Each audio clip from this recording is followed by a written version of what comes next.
You might not think much of that glass of wine after dinner, or that small shot of whiskey before bed. You've had it for years, maybe decades. It's how you unwind. How you settle your thoughts, how you drift off to sleep. It's part of the rhythm of your evenings, a tiny reward at the end of a long, ordinary day. A moment to exhale, sit down, and just be. But what if that very drink, the one that helps you fall asleep, is also the reason you keep waking up at 2 a.m., the reason your dreams fade too fast, the reason you feel heavy in the morning, the reason your balance is off, your memory slower, your moods more fragile, night after night, year after year. It's something most people never talk about. But after 60, sleep changes. It becomes lighter, shorter, more easily disrupted, and far more sensitive to what you put in your body before bed. Your liver doesn't process alcohol the way it once did. Your brain doesn't recover overnight like it used to. Your nervous system, once resilient, now reacts more quickly to sound, to light, to stress, to sugar, to alcohol. And that sleep you think you're getting, it might not be helping you the way you hope. Let me tell you about Mary. She's 68. Lives alone in a quiet town in North Carolina. She's kind, she's sharp, and she still drives herself to church every Sunday in her little blue car with the rosary hanging from the mirror. But for years now, she hasn't slept through the night. She wakes up like clockwork at 3 a.m. Sometimes to use the bathroom, sometimes for no reason at all, just awake. She's tried everything. A new mattress, earplugs, melatonin, reading before bed, cutting screen time, keeping the window open. Nothing helped. One day, while pouring her usual glass of red wine, her niece asked gently, "Aunt Mary, do you still drink wine every night before bed?" Mary smiled. "Just one glass," she said, "same as always." Her niece paused, then said, "Would you try 1 week without it, just as an experiment?" Mary didn't think it would change anything. She'd been drinking wine for years, 1 glass, that's all. How could that be the problem? But she agreed. And on the 3rd night, she slept. Not a broken sleep, not a sleep full of turning and tossing and waking and checking the time. A full, uninterrupted 8-hour rest. She woke up clear, not groggy, not stiff, but clear.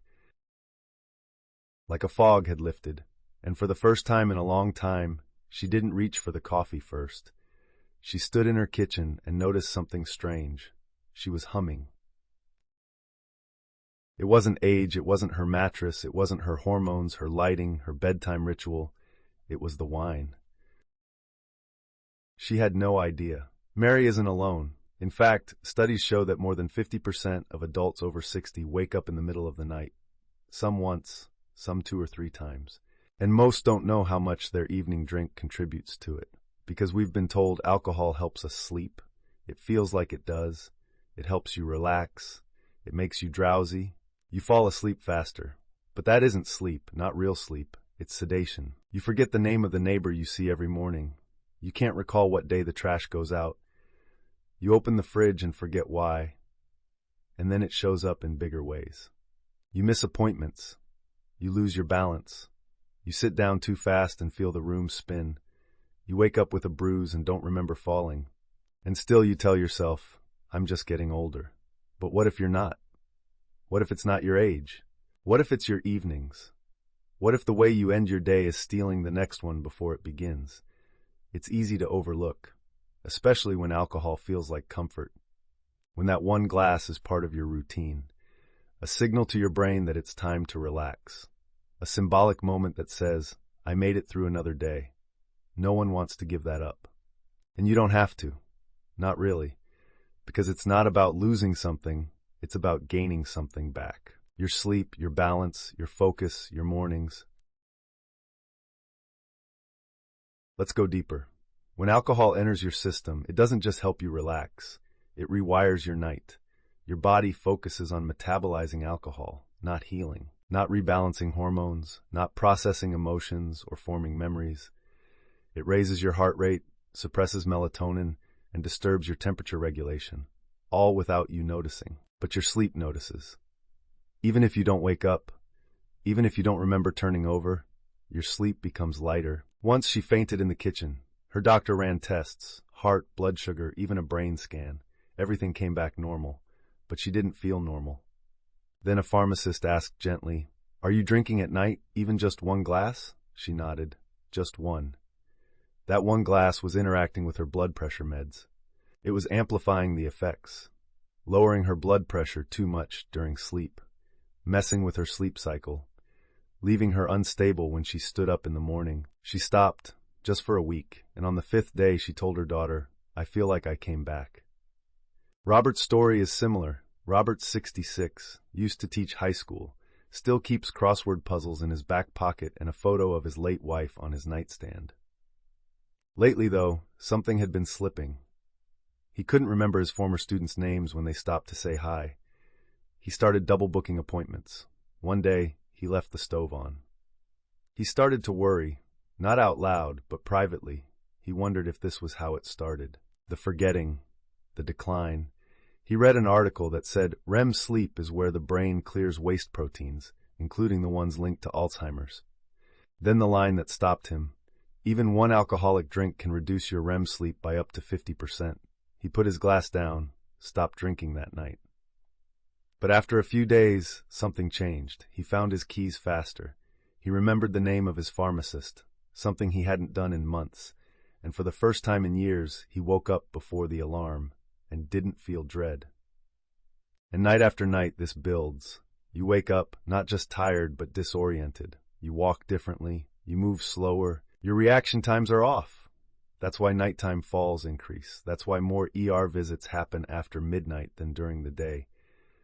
Because the body's rhythm has been interrupted. And if you're someone who says, "I'm just clumsy lately," consider this. Maybe your balance isn't gone. Maybe your REM is... It's a quiet thief, alcohol. It doesn't shout, it doesn't slam doors, it just dims the light, one night at a time. You've been living with a dimmer version of yourself, and you don't even remember when it started. That's what happened to Mary. That's what happened to Carol. But when they stopped, just for a week, something returned. It wasn't dramatic, it wasn't instant. But it was real. A little more laughter, a little more alertness, a little more stability when stepping off the curb. That's what this is about. Not giving something up, but getting something back. You. So what do you do instead? What do you reach for when the evening settles in? When the sky darkens and you feel that familiar pull towards something to calm your nerves? Start simple. A warm mug of chamomile tea. It's not exotic, it doesn't make headlines. The taste, slightly sour, a bit earthy, grounding, almost nostalgic. One man described it like this. It tastes like summer dusk, when the cicadas start and the porch light flickers on. And that's the feeling we're after. Another beautiful option? Warm almond milk with cinnamon. It's old-fashioned, yes, but old-fashioned things stick around for a reason. Almond milk is rich in magnesium, the mineral that relaxes muscles and quiets the mind. Many people over 60 are deficient in magnesium and don't know it. The signs? Restless legs, trouble falling asleep. A small warm cup of almond milk can begin to restore balance. Add a pinch of cinnamon for warmth and blood sugar support. Yes, blood sugar dips are a common reason people wake up at 2 or 3 a.m. Drink it slowly, notice the texture, the comfort. Let it become part of your evening story. One woman told me, "I feel like I'm being rocked to sleep from the inside." And if you're someone who misses the sparkle of your wine, the ritual of pouring something in a beautiful glass, the clink of ice, the swirl of color. Try this. Take a pretty glass, add sparkling water, plain or lemon flavored, drop in a thin slice of orange, a sprig of rosemary. Let it feel like an event, because that's what it is, an invitation to rest. That's the energy we want, loving, slow, intentional. You're not giving anything up. You're reclaiming something that's been missing. Your clarity, your steadiness, your ability to wake up and say, "I know exactly who I am today." Tonight, you make a choice that says, "I care about how I wake up tomorrow. I'm ready to see what sleep, real, deep, clean sleep feels like again. I'm ready to rest without regret." You don't have to fight your body to get rest. You don't have to sedate yourself into stillness. You don't have to numb your thoughts just to find peace. You were never meant to push yourself into sleep. You were meant to be led there, softly, gently, with trust. You don't need to punish yourself for what you didn't know.